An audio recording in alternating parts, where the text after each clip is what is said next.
I would get offered these roles, and then the minute they realized that I was married, they would immediately give me like some side role. Keeping your priorities right, Yeah. keeping your clarity, and not having FOMO. FOMO is a big part of insecurity. Only focus on one or two quality things every day rather than doing a million things every day, trying to please everybody. You can be a wife, a mother, as well as the diva. Just because you're a fan of that person doesn't mean you have to be a troll of this person. So when did you realize the first time that you really love fashion?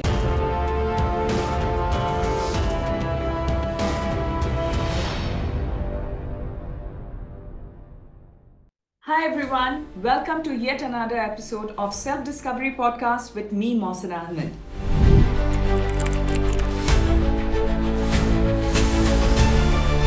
I'm thrilled to introduce our special guest, Shrima Rai, a former banker and financial planner, Mrs. India Globe winner, a dynamic social media influencer who has carved her own distinct path in the digital space while balancing family life and entrepreneurial spirit.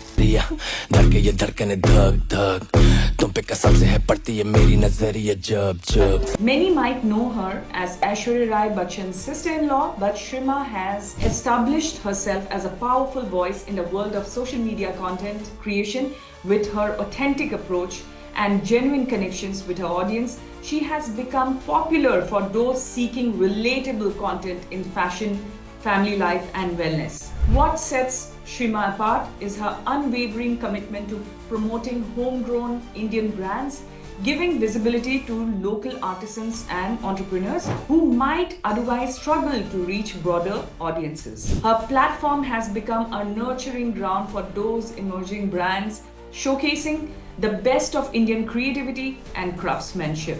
Scrolling through her social media, you will find a beautiful context of content, from intimate family moments that warm your heart to expert skincare advice that transforms your routine. Her collaborations with brands are thoughtful, curated, reflecting her personal values and commitment to quality.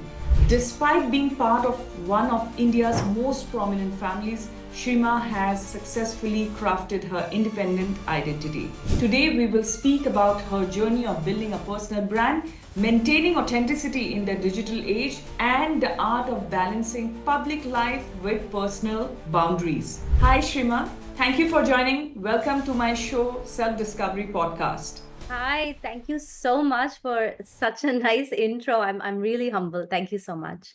Thank you for joining my show. So, from a banker, you were always a banker, and then you went ahead and you not just participated in Mrs. India Globe, but you went ahead and won it. Could you Yeah. share your journey? So the official title was first runner up. There it was Mrs. India Globe, which is the title for first runner up. And I did in that subsequent year go abroad and I competed internationally as well, placing in the top 10 and winning most beautiful face. So it was a proud moment to represent India and especially made even more prideful because I was married.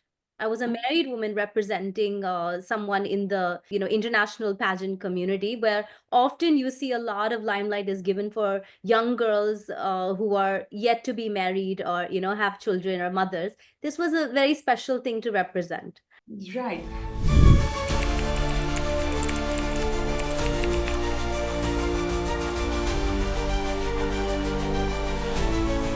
So, I have seen your social media content and, it feels very relatable. It's like very raw. At the Yeah. same time, you're also, bringing in that aspiration for people, like you can be a wife, a mother, as well as the diva. So, how do you do this?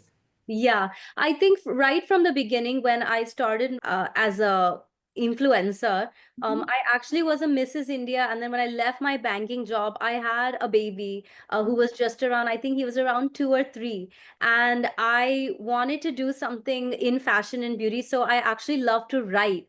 A lot of people don't realize and don't know this about me, but I started as a blogger. So I had a blog page, and people told me just upload some of your images onto Instagram in 2017. I think it was around August. And a friend of mine said, "Oh, you're not on Instagram." And I was like one of those Facebook aunties, honestly. I had no idea what Instagram was. And they said just upload some images and you'll get more people to read your blog. So the Mhm. intent of opening it was more to become a content writer, and I was getting paid by various magazines for writing articles on fashion and beauty.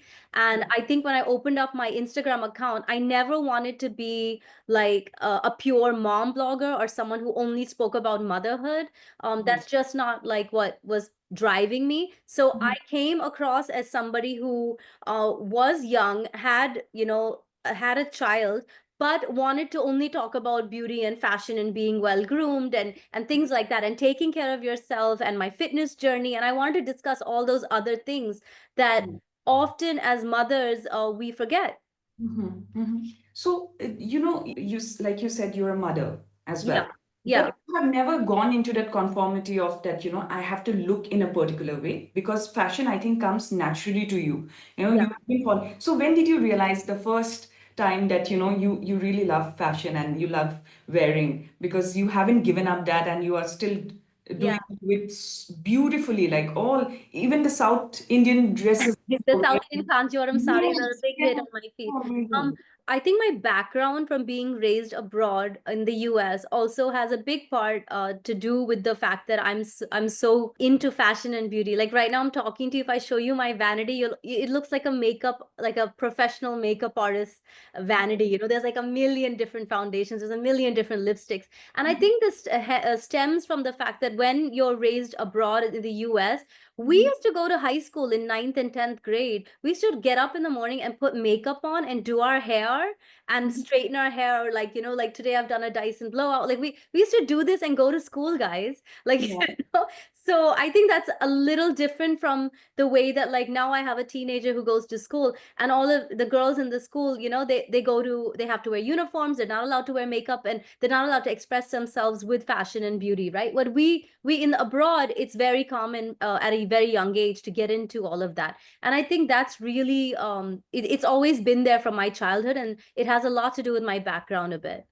Right. Yeah. So what were the biggest lessons when you transitioned from, being a banker, then winning pageants, and then going ahead and taking influencer, being a social media influencer as your career path right now that you're following? So what are the learnings that you have learned, the transitions that has happened? There were some pros and cons. I would say this statement probably doesn't hold as true now, Mhm. but back in 2009, when I came back from being a Mrs. India Globe, and I had competed abroad, there was no publication that wanted to really cover me too much. Mhm. For that reason, it wasn't like, and when I tried my hand into like maybe little acting jobs or trying to put my foot, I was doing banking, but I was also going for auditions in Lokunwala, on my free time and all of that stuff. They would look at me and they would think I wasn't married.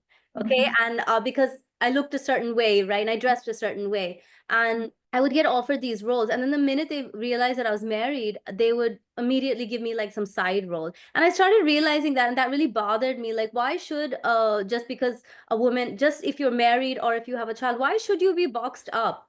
Why Absolutely. should you suddenly like lose these opportunities? And that was happening back then. Now I think that things have changed with path breaking thinking. And I think that, modernization. And I think a lot of actors and people in the glamorous industry have also changed, Yeah. and that's And changed the most of perception. the beautiful and accomplished actresses are married. Yeah, exactly, In right. the But world. even Yeah. actresses have spoken about this, how like when they get married, suddenly like the roles change, or when they hit like age 30, suddenly the roles change. But for a man, it just goes on and on, right? The opportunities. So I think I noticed that, and I was really upset by that because that wasn't what I was expecting. And I think that had a lot to do with why that was one thing that I really noticed. Mhm. And as far as changes between banking and content creation, they're two different worlds, but I think the biggest misconception that I would like to definitely clear up is Mhm. that content creation is easier than banking.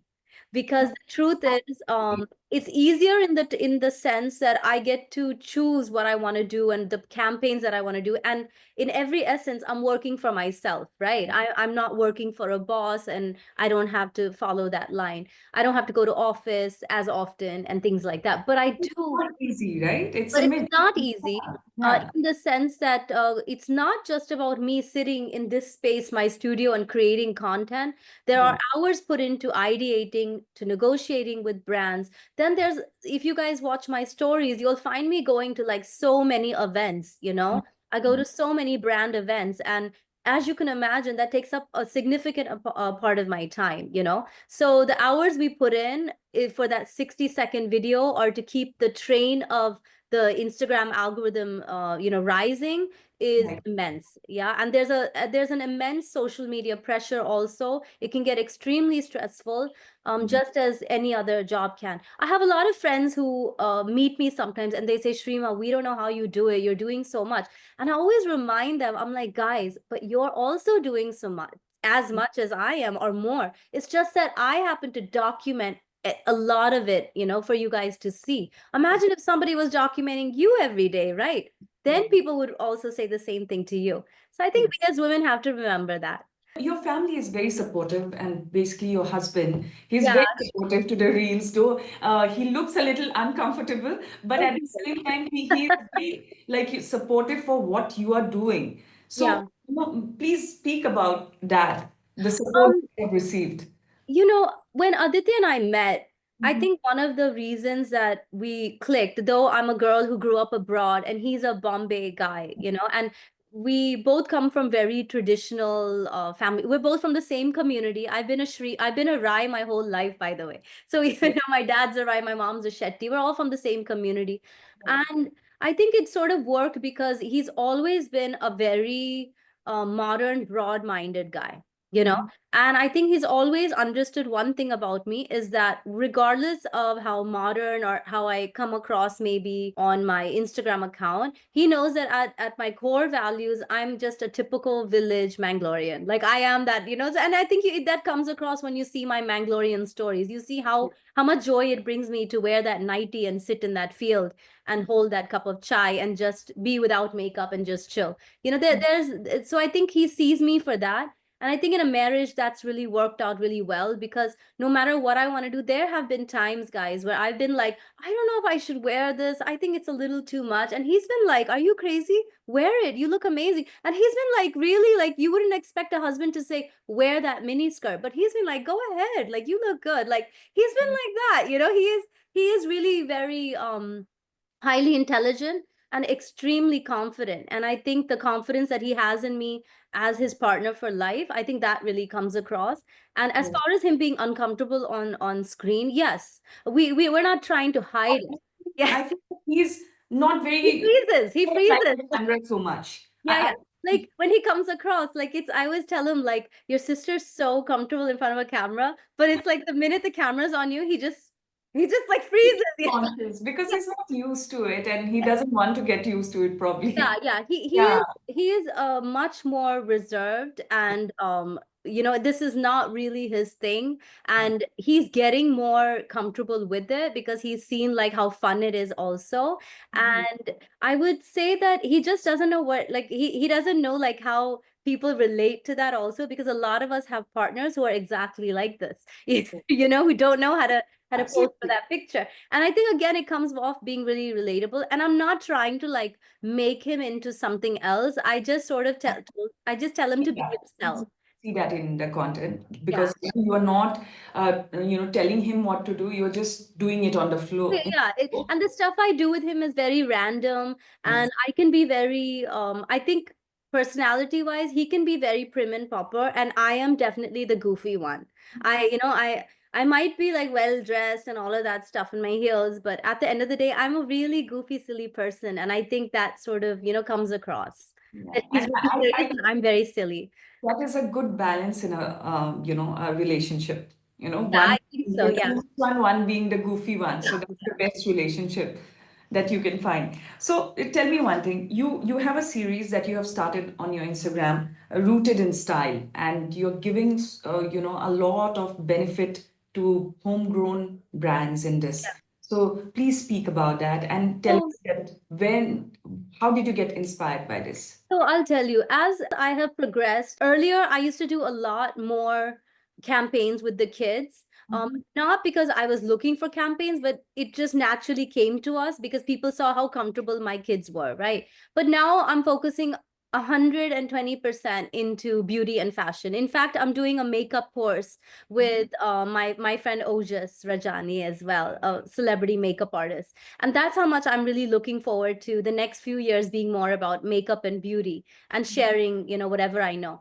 I think rooted in style stemmed from the fact that I like to dress up, but I also like to make a statement. And I feel like there are so many local homegrown brands that have amazing creations, like just amazing creations, beautiful dresses, street style. I mean, you look for like different things. I mean, it's there. And I also feel that they're all startups and they're so talented. And somehow when these PR, reps used to send me lookbooks, and I used to always like feel like, my God. And to be honest with you, I've really stopped shopping at the bigger international brands. I shop big international brands only for unique pieces again and for classic pieces.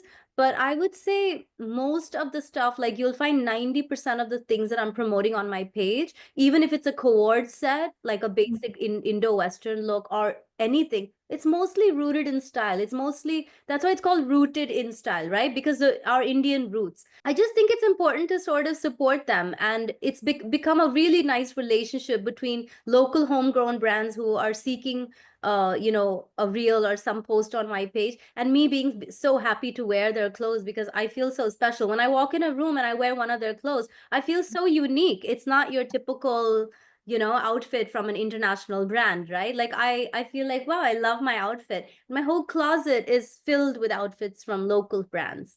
Wow. Yeah. I feel that India is so diverse and there's so much of Amazing fashion in talent. every corner of. Amazing talent in fashion. Like when I go to Lakme Fashion Week and when I go to all, it's amazing the amount of talent we have. And I feel a lot of people don't know about these brands, Yeah. and you would, it's just amazing that they're not even getting that much traction. But right now is an interesting time for the Indian fashion industry. Absolutely right. Because, people usually think that, if you're wearing something nice, it's expensive. But it is not, because the kind of work that India has in every nook and corner, it is so beautiful that it looks that way and it should be expensive, actually. I mean, exactly. And another thing is, I'm a firm believer in picking pieces that you're going to want to wear or reuse like Yeah. over and over again, right? I'm not a big firm believer in fast fashion. So Mhm. I think, again, I am someone who, is a little bit more eco-friendly and sustainable at home also in the way we live our life. And I'm also conscious of the fact as a content creator and as a mom, Mhm. as a mother to two kids who are growing up, I need to set the example and do my bit also in this marketing job. It is essentially like a marketing job, right? That I also pay attention to what I'm influencing in others. Absolutely, absolutely. And it shows in your content. So tell me one thing.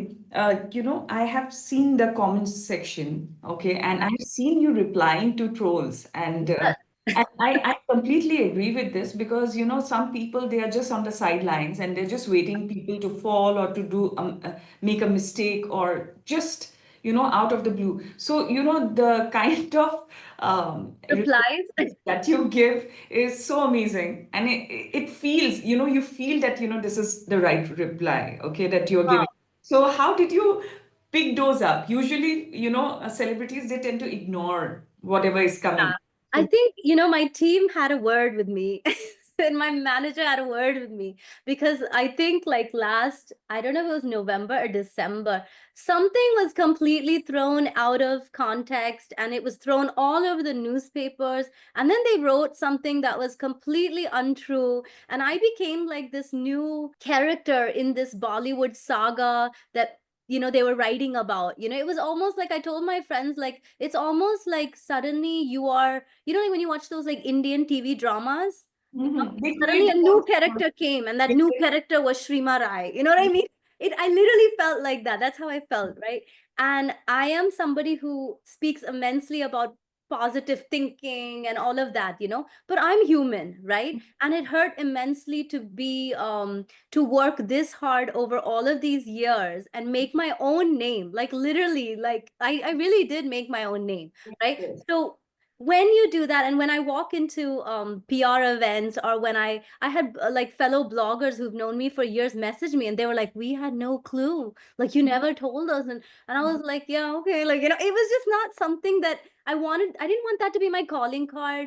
And it would have been great if, like, it's one thing to have the support, whoever you're related to, and that's something else, but if you're doing it on your own, and then you own that, it's very unfair for someone to take that away from you without having an interview. If you wanted an interview, you wanted to talk about it, I'm completely, like, you wanted to do a podcast, I said yes, right? I'm very accessible, and I'm very in, you get what you see, right? I'm a very in your face person, I'm a very frank person, I'm a very honest person. So when I saw the wrong things written about me in the newspaper, I did put out a clarification. And I think, and I wrote in that clarification, for me, it was more about, I do have a son who's a teenager. He is reading these things. I am his mother. And you are sort of writing things about me that are not true and putting me in a little bit of a shady character image, and I was not okay with that.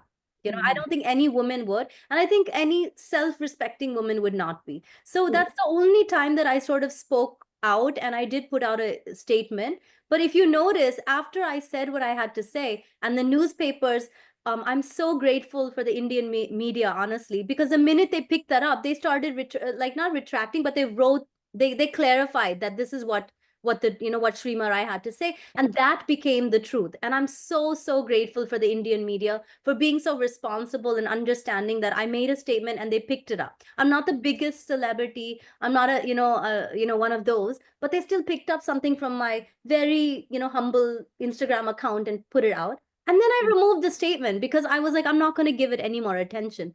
But I had a lot of trolls. I had a lot of people. Yes, and it can take a toll on your emotional and mental side as well. Anyone who gets trolled would get a little Correct. bothered. I think my reaction was, okay, I always feel like, even if I get into like a little bit of a disagreement with somebody, I'm always very honest about how I feel. So I think with the trolls, I was just trying to be honest, and sometimes I think that comes across. I'm not trying to be mean or anything when I reply to a troll. Like, there was one troll who was a yoga teacher, and she was into meditation. That's what her bio said. And she was like up, like very rude to me, and I was like, I just read your bio, like, are you serious? Like, I think you need to meditate more, because you don't seem to have a lot of peace if you're coming at me like. Or I feel that your reactions are more as an advice and an educative. Uh, Yeah, I was trying to like educate them, like, guys, like, yes, let's think yes. about what we're doing here. And this year, my motto has been to not reply to trolls as much, because my manager and even my husband, everyone's like, Shrima, just, and how you rightly, you said, oh, but celebrities don't really reply. The thing with me is, I am a very grounded person. So I just feel like, oh, you said something mean, but wait, what's the problem here? Is there something we can, like, did I do something to you? Why are you Oh, throwing bad vibes at me? It's like, I always, I'm more that, I come across like that, but I can't do it for so many. And yes. some trolls would just started comparing unnecessarily. Like, there's no way you can compare one woman's journey to another's journey, right? There's no one who's going to say that that woman hasn't done what she's done and accomplished like amazing things, right? Of course, right? Like, respect is there for that, but it doesn't mean that you have to disrespect somebody The just other to person. respect. You True. don't have to be, just True. because you're a fan of that person doesn't mean you have to be a troll of this person. What's Okay. my message? Absolutely rightly put.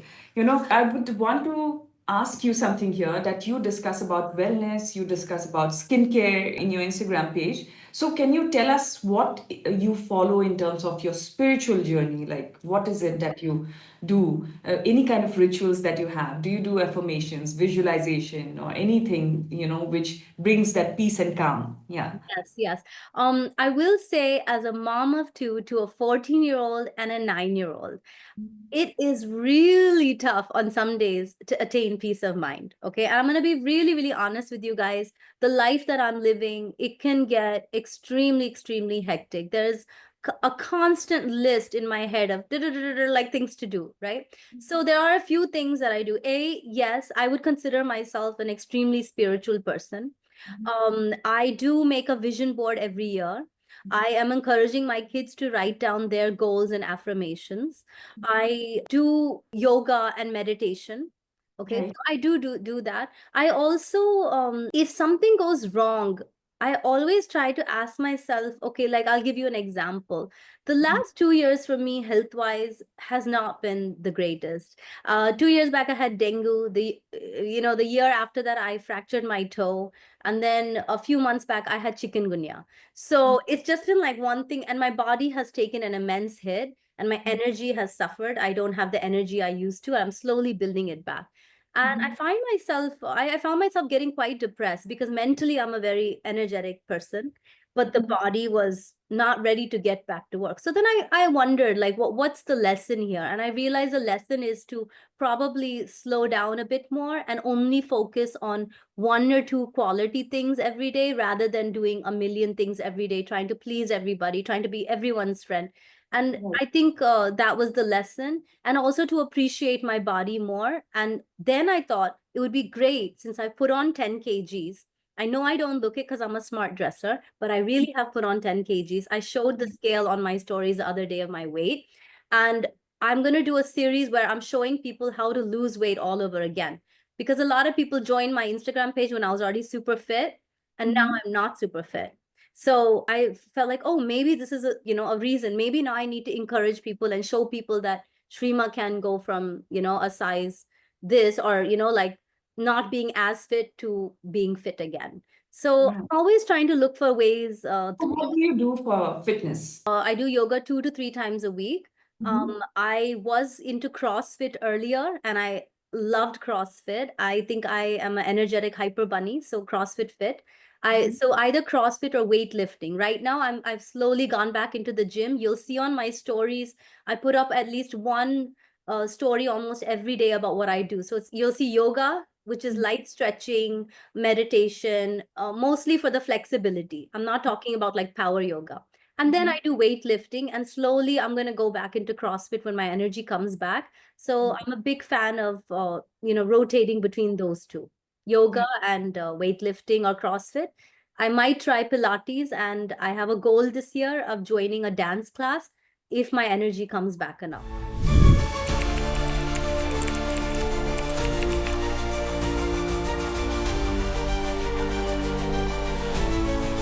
What about your skin? Well, how do you maintain your skin?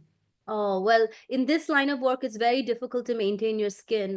If you guys look back, I have like a Godox light, those big lights, and I'm in front of a mirror, and there's a lot of sunlight. I have pigmentation issues. I have shared my acne journey. I go to Sinova Care in Bandra, and as a Instagram influencer, I had decided always to stick with one doctor and to promote them heavily, because then I can take you through my journey properly, right? Right, So right. I stick with Dr. Karishma Balani at Sinovacare. I'm a big, big fan of doing procedures as preventive care. So I do microneedling with RF laser. That's one of my favorite things to do. Currently, after chikungunya, I have had like hair loss, and I can see now that I'm getting a little thinning here. Though my volume is still there, it was even thicker than this, guys. So I'm doing PRP, and I'll be releasing the YouTube video of the whole, the raw PRP session. Um, and I'm a big believer in facials, in going to a dermatologist. I've done Q switch, I've done carbon laser. I think that, these things. And then again, I'm a big fan of using a good retinol cream. I feel after your 30s, that's made a huge difference in ensuring that many people tell me I don't look my age, and I think it has to deal with the fact that I hydrate. I use a retinol cream at least 2 to 3 times a week. And since I'm in a line of business where I have to put a lot of makeup on other days, if you see me at a grocery store walking around the building, I have like zero makeup on, and I just use sunscreen and, like rose water spray. I'm very basic otherwise. And I follow niacinamide, vitamin C, and retinol mostly. That's in my, your weekly routine. Yeah. Yeah. So, banker, Yeah. the pageants, okay, and now influencer. Yeah. What is next? Are you looking to go ahead with acting if you receive Yes, any kind of yes, offer? I am. I am. I'm glad you asked, and I feel like this is my way of telling the universe. Yeah, I'm not shy about saying that I don't feel like I feel like I'm my spirit age. Mm, I feel like I'm somebody who is not defined by my age or my number or the fact that I'm a mom of two or anything like that. And I think I'm setting an example for my kids about being a go-getter. So I definitely feel like I would love to explore other things. I want to open up a podcast of my own soon. I do want to grow my YouTube channel and keep my Instagram account even more engaging. And I also wouldn't mind doing some films. I wouldn't mind getting into acting now that the kids are a little older and they have longer hours in school. mhm, Because usually I'm a person that always kept acting on this. My friends used to say, "Why don't you try?" I used to say no because the kids come home earlier, and I am really a very hands-on mother. So I like to be home when the kids are home. That's another reason why you find my studio is here at home and not like in an outside space. I can right. get an outside space, but I want to be at home when the kids get home. So now that they're older and I feel this is the time to openly and try for acting. Let's see where it goes if people will give me a chance. So, are there any collaborations or projects or ventures that you want to talk about? I think the year just started. So Yeah. currently, I am already doing some wonderful campaigns with like amazing brands. I work with Nika regularly, and I'm so, so happy. They're an amazing team to work with. I'm also working with Kerastas and L'Oreal. So Mhm. I am so, so proud of that affiliation because, these are like amazing companies and brands and PR, teams to work with. And associations now coming forward. We'll see what this year has, in line. So, are you a fashion trend follower or are you someone who follows classic fashion? I think it's really important in everyone's closet to keep classic pieces, but maybe add a hint of a trendy piece with it. Does that make sense? Like keep your classics will always be your classics. Like what I'm wearing is a classic dress. Okay, I will always have these dresses for these last minute, like, oh, you need an interview and you need something to like look put together. It's Yeah. there. You need to go to a school mom PTA meeting, a linen, dress. I can already tell you what you need to wear, but there's Mhm. a lot of like trendy pieces also that are very fun and Mhm. to do in fashion as well. So I would say both. I would never let go of my classics, but you can always add a hint of trendy pieces here or there. What till now, what is the most significant achievement that you have had in your life that you feel really blessed? Off the top of my mind, I would say a significant achievement would be work-wise, professionally. I would say last year, I actually the year before was supposed to walk times. I had like manifested, like on my vision board, it was there that I'm gonna walk a ramp as a fashion blogger, as a content creator.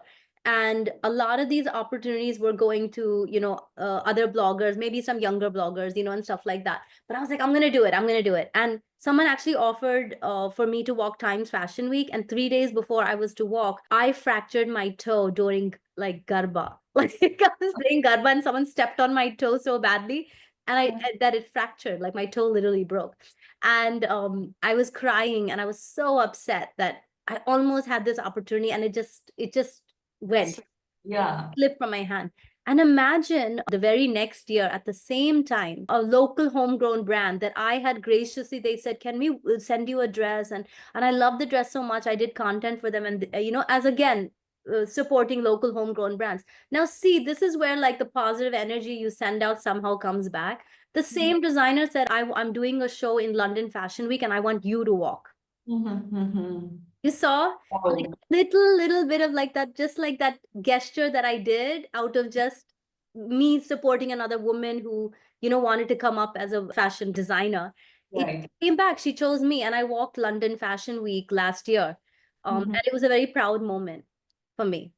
So, do you believe that, pageants now also hold the same kind of importance that was 15 years back or 20 years back when it just started 25 years back? Yeah. Do you believe No, I, that? I don't think so. I think something has shifted within the, I don't know, within the industry as far as pageants go. I feel earlier there was a lot more behind the scenes that maybe a regular person did not realize what was happening when India was put on the map, or when, you know, any other country was put on a map through a pageant. The amount of interest, the amount of, you know, media Recognition. attention, I don't think is happening now. Like if I had to talk to you right now, do you know who the last Miss India representative was?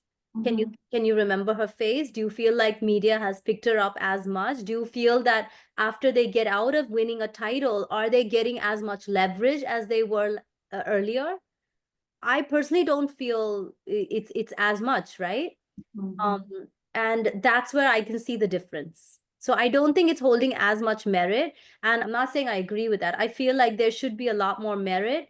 And I definitely feel we should be giving a lot more merit to even Mrs. India contest. And we should be actually selecting the contestants much more in a stringent way, even for a Mrs. India contest. Right. And that's absolutely true. Because you would be encouraging so many young Indian girls. Because Yeah. today a lot of middle class India is like, oh, you can get an education, but the end game is to get married, Mhm. you know? Yeah. Having said that, could you please tell us that, as a mother, because you haven't given up in terms of your ambition, okay? Yeah. Really, the moment a woman becomes a mother and they start raising kids and getting involved in their duties, they just give up their ambitions and they feel that this is life. So, what is your advice to, mothers like that, and how to keep going on your? First, I want every mother who watches my page to understand that A, I don't have a beautiful, perfect life, and I am always so conscious of not giving anyone a complex. I have given up ambitions, like I mentioned a little earlier, that I wanted to go into acting earlier, but after having kids, and I work around the kids schedule, and so because of that there are many things that I don't do. So, and I think that's a part of motherhood, is the sacrifice that you make for the children, and that's okay. You have to accept that when you become a mother, that you might not, like I was not able to do acting jobs because of the long hours, at a set. you know Right. I need to be home with the kids. So that's one. I don't want anyone to think that it's like that. I would say my message to all women is that you really, really need to understand that unless you are really happy, you're not going to be able to be the best mom, right? And if you're holding back on something, a passion, a dream, or something that you have, your child is going to pick up on that energy, that little bit of sadness or the little bit of resentment that you have. So Mhm. I think being mentally and physically your best is such a big, big game changer when it comes to your kids. I personally have seen, as a mom of a teenager now who's 14, my 14-year-old is showing immense interest in skincare and as well as his fitness. And Mhm. I think it has a lot to do with the way that we've run our house and the way that we have shown fitness and grooming yourself and be taking care of your skin as such a big part of self-care. So Right. you set the best example for your kids. If you want them to sort of have goals in school, like academically, then you need to also be open about your goals professionally with them around the dinner table, so they understand that we're all in life having goals, and how we're sort of you know, getting those goals done. That's amazing, and I really am thankful and grateful for you to join this podcast. Before we end this, I would just like to ask you one last question. How do you define success, and what made you choose? Because I believe your family is a very big part of you. So how do you balance this out, being a family person and being successful? I think for me, it's about actually every day and every week scheduling it in such a way. And this is it takes a little time to get this right. But Mhm. understanding that if I needed the extra help, I have hired help. It is gonna pinch my pockets, and it does.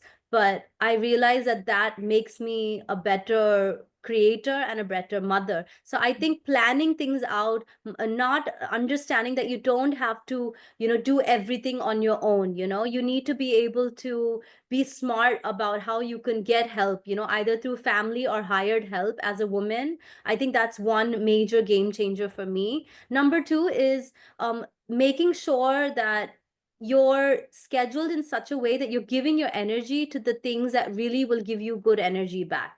So I will be saying no to 100 things and yes to only those things that really matter. And the priority here right now for the next few years until the kids are finished with college is the kids.